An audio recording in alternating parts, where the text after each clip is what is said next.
ada waktu eksistensial.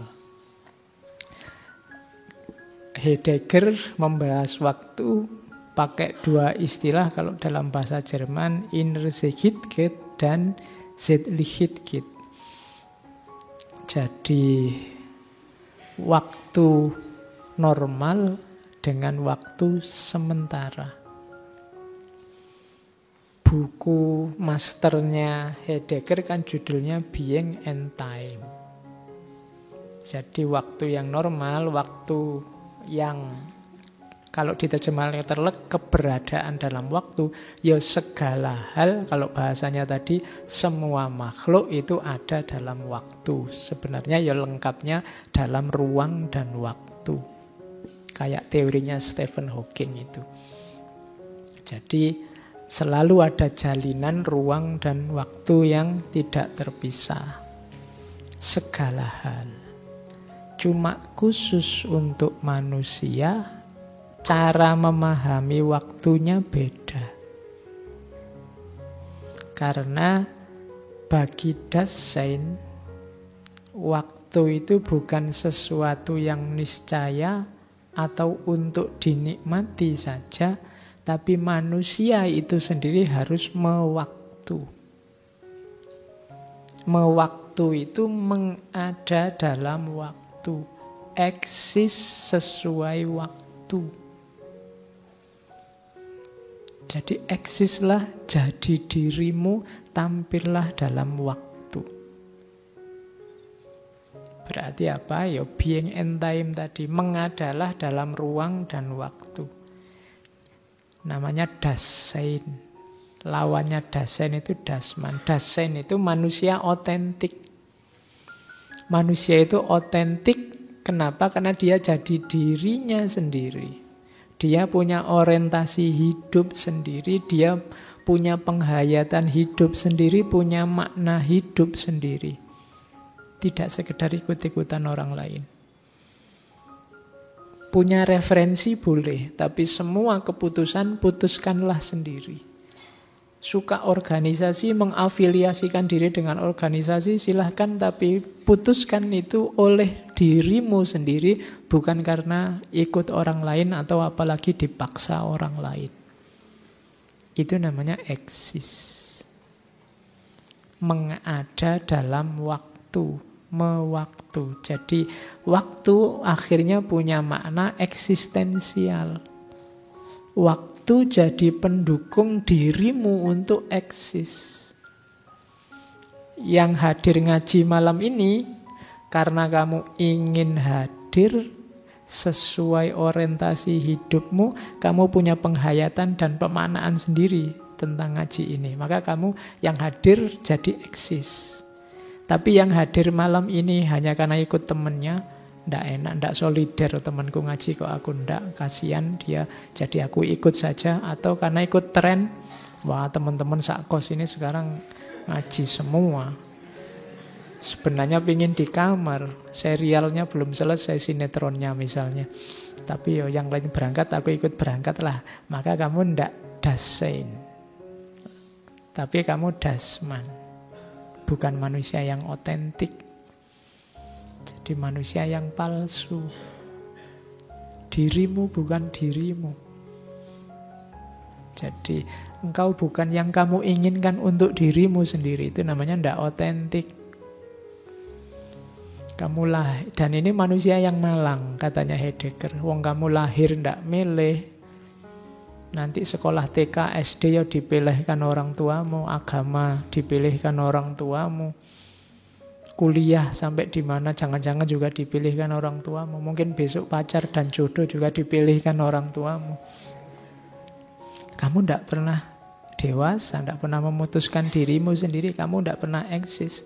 Nanti urusan apa-apa kamu ikut saja. Temanmu kemana, kamu ikut kemana. Lingkunganmu kemana, kamu ikut kemana. Maka kamu tenggelam dalam waktu. Kamu tidak eksis jadi dirimu. Nah ini pemaknaan waktu yang eksistensial. Jadi waktu sebagai kendaraan untuk mengada. untuk membuat dirimu ada.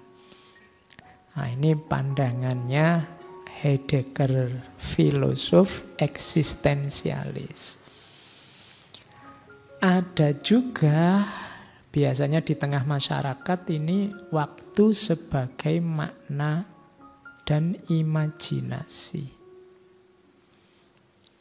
Contohnya banyak. Jadi waktu itu tidak sekedar dirasakan secara subjektif atau dilihat keberadaannya yang objektif, tapi juga dimaknai sesuai kepentingan, keinginan, ideologi, perspektif manusianya. Kalau waktu yang objektif itu satu, waktu yang subjektif juga satu sesuai yang kamu hayati masing-masing.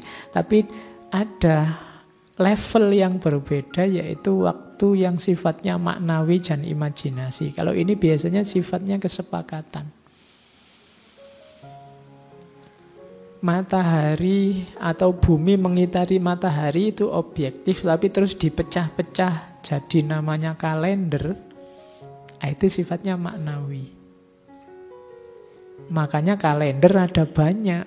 Kamu tidak bisa tanya kalender yang paling cocok pas itu kalender apa ya? Oh ya macam-macam. Ada Hijriyah, ada Masehi, ada Jawa, ada Aboge, Asopon. Kamu lihat kalender itu. Saya tidak yakin kalian yang mahasiswa setiap kata yang di kalender itu kamu paham. Sistem penanggalan itu. Jadi masing-masing ada nalar falaknya sendiri-sendiri itu. Nah, itu contoh bahwa ini nalar maknawi, nalar imajinasi, memahami waktu sesuai latar belakang keilmuan, latar belakang pandangan hidup manusia. Kemudian juga misalnya makna itu ada primitif, kuno, modern. Ini kan manusia yang bikin. Waktu termasuk masa lalu, masa kini, masa depan itu juga manusia. Kalian itu mungkin ada bagian-bagian primitifnya, ada bagian-bagian modernnya, ada bagian-bagian kunonya, itu pasti. Tapi dari mana itu datang? Manusia yang bikin. Itu maknawi. Matahari, bumi mengelilingi matahari pasti. Tapi per berapa, membaginya seperti apa? Seminggu itu enaknya dibagi 7 atau 5 kayak Jawa itu, atau mungkin bisa lebih. Wong itu kesepakatan. Rumusnya yang bikin manusia. Ini hubungannya dengan makna dan imajinasi. Dasarnya bulan apa matahari, itu kan nanti beda. Atau mungkin kamu mau, Pak saya pengen bikin kalender sendiri, ya silahkan. Mungkin dasarnya apalah misalnya. Dasarnya mood Pak. Jadi kalau lagi moodnya enak gimana, moodnya nggak enak gimana misalnya. Nah itu imajinasi. Jadi manusia dengan imajinasinya menangkap waktu tidak dalam detik, menit, jam, hari, tapi bentuknya nanti kalender Masehi, Jawa, Cina, Hijriyah. Termasuk nanti melahirkan mitos-mitos. Ada mitos hari aktif, hari libur, itu kan mitos. I hate Monday misalnya. Aku benci hari Senin. Yuk gantiin aja namanya, jangan Senin. Wong nama itu kan kesepakatan. Jadi itu mitos-mitos. Ada mitos weekend sama weekday. Wah weekend mau kemana? Itu kan bikin minder yang tidak punya duit, tidak punya pacar. Nah, sekarang jangan minder. Kenapa? Wong itu mitos kok, bikinan. Weekend itu kan waktunya istirahat Pak dari kerja. Enggak. Orang yang butuh banyak istirahat dari kerja itu sebenarnya orang yang tidak menikmati kerjanya. Iya kan? Iya, kalau Sayyidina Ali bilang ya, kerjaku itu ya rekreasi. Atau rekreasiku itu kerja. Kenapa? Bisa menikmati pekerjaannya. Kalau katanya Marcuse, weekend, logika weekend itu di mana orang ingin bebas dan istirahat, itu hasilnya one dimensional man, hasilnya masyarakat kapitalis. Ketika orang dipaksa kerja tanpa passion, targetnya apa? Cari uang. Demi apa? Kebutuhan kapital. Jadi dia tidak menikmati, padahal kerja itu kan harusnya eksistensial. Dengan kerja kamu merasa ada, kamu merasa dibutuhkan, kamu jadi manusia. Karena kamu menghasilkan sesuatu, tapi di masyarakat kapital kamu tidak menikmati pekerjaanmu. Karena pekerjaan itu kadang-kadang tidak berhubungan sama eksistensimu. Targetnya cuma cari uang. Akhirnya kamu tersiksa saat bekerja. Kompensasinya apa? Kamu sewenang cuti, sewenang hari libur, sewenang. Nah, itu logika weekend kan munculnya di situ. Kuliah misalnya yang bukan passionmu, bukan bidangmu, kamu nggak menikmati di situ, itu kan siksaan. Luar biasa. Kalau libur kamu bahagia setengah mati. Mau nggak libur pun kamu meliburkan diri. Jadi nah itu harus dicek lagi. Jangan-jangan memang bukan passionmu, bukan wilayah yang kamu sukai. Harusnya kerja itu melahirkan passion, melahirkan percaya diri, identitas diri. Nah, ada banyak mitos-mitos, termasuk ada mitos-mitos hari keberuntungan atau waktu sial. Ada kayak gini mitos. Itu saya tidak ngomong salah, tapi itu manusia yang memaknai. Jadi